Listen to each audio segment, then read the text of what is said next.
Hello everyone, today I'd like to share a message on how God can make a way in your life. Now the Lord is our shepherd and we are his flock. A shepherd takes care of his sheep, protects them, and knows them by their name. In the Bible, there was a man named Abraham who loved and obeyed God. Abraham was wealthy and lived a really comfortable life with his wife Sarah. The only problem was they didn't have any children. One day, God spoke to Abraham, telling him to leave his country, his people, his father, everything he had, to go to a land God promised him. Now, this isn't something that anyone can do. Abraham had to leave everything to go to a place he's never even been before. When we decide to move or go to a place, there's so many things to think about and so many worries. For example, how is the weather? How is the environment?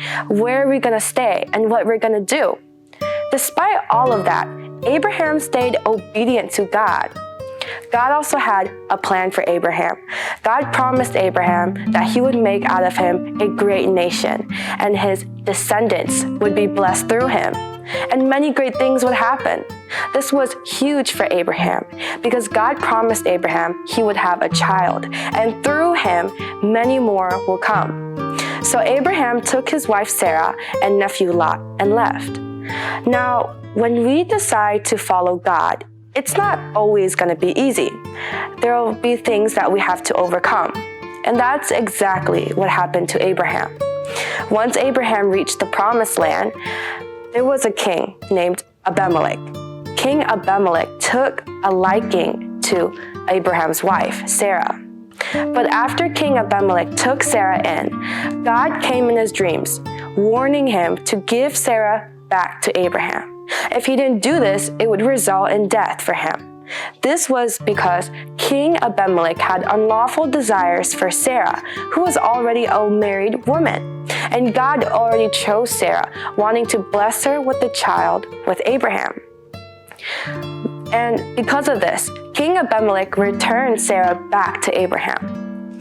We can see that even through Abraham's difficulties, God still made a way for him. And even though Abraham didn't know how he would adapt to his new life, God provided all the things needed for him. An example is by giving Abraham more sheep and more cattle than he had before he left, more land and money. Abraham became wealthier. This was also because of his obedience to God. Abraham, it was never easy for him to follow God's instructions. But despite all of it, Abraham believed that God would look after him no matter the circumstances. Psalms chapter 23, verse 4 says, "Even though I walk through the darkest valley, I fear no evil, for you are with me. Your rod and your staff, they comfort me."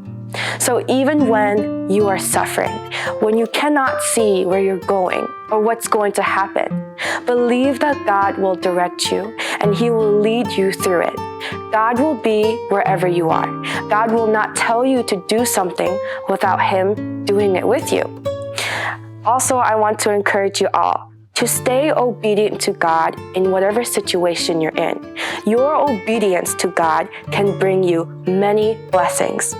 Thank you all. May God bless you.